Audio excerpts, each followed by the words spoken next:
সুস্পষ্টই বলছি, যেই হোক ছাত্রলীগের সভাপতি হিসেবে বলছি, কাউকে ছাড় দেওয়া হবে। সময় মতো ব্যবস্থা নিব, সময় মতো ব্যবস্থা নিব। সংগঠন কি মামাবাড়ির আবদার? সংগঠন কি মামাবাড়ির আবদার পেয়েছ? বসতে বলা হচ্ছে, বসছো না। স্লোগান দিতে বলা হচ্ছে, স্লোগান থামাতে বলা হচ্ছে, থামাচ্ছ না। এই একটি সংকটময় পরিস্থিতিতে, চ্যালেঞ্জিং মুহূর্তে আমরা আছি। এই ছাত্রলীগ কে করতে বলছে? যদি সেই আদর্শিক দৃঢ়তা না থাকে, যদি ডিসিপ্লিন না থাকে, কমিটমেন্ট না থাকে, ছাত্রলীগ কে করতে বলেছে?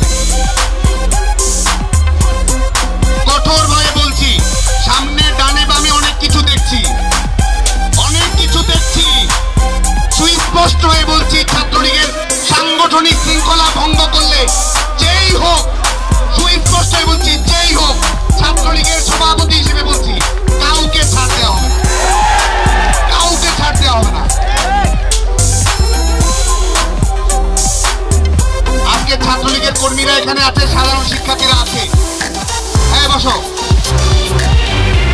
বসো। এখন একটা প্রশ্ন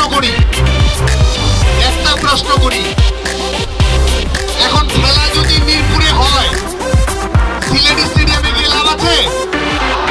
খেলা যদি মিরপুরে, বরিশালে গিয়ে লাভ আছে? খেলা যদি মিরপুরে শেরেবাংলা স্টেডিয়ামে হয়, চিটাগাঙ্গের স্টেডিয়ামের আশপাশে ঘোরাঘুরি করে লাভ আছে? আজকে ছাত্র সমাজের একটি যৌক্তিক ইস্যু আদালতের কোর্টে গেছে, আর মামাবাড়ির আবদারের মতো এরা যেখানে সেখানে অবরোধ আর ব্লকের দিকে বসেছে।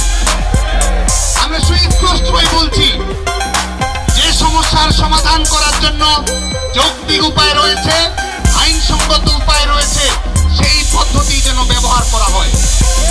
হাইকোর্ট সরকারের প্রজ্ঞাপনের উপরে সরকারের প্রজ্ঞাপন বাতিল করেছে। সরকার পক্ষই সেখানে আবেদন করেছে যে নির্বাহী বিভাগের আদেশ বাতিল করা সঙ্গত নয়। কোটা ব্যবস্থা নিয়ে শিক্ষার্থীদের সুনির্দিষ্ট মতামত রয়েছে এবং সেটি বাস্তবায়ন করার সুনির্দিষ্ট প্রক্রিয়া রয়েছে। আজকে আমাদের আপিলের ডিভিশন, আপনারা জানেন যে হাইকোর্টের রায়ের উপরে স্ট্যাটাস কো দিয়েছে।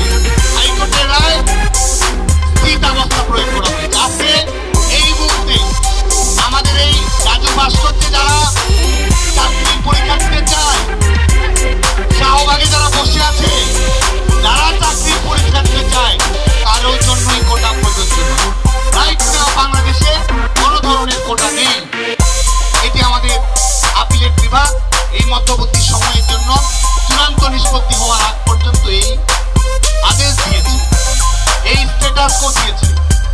এবং এর পরেও এই ব্লকেট খেলা, এর পরেও এই যানজট অবরোধ পরিস্থিতি তৈরি করা,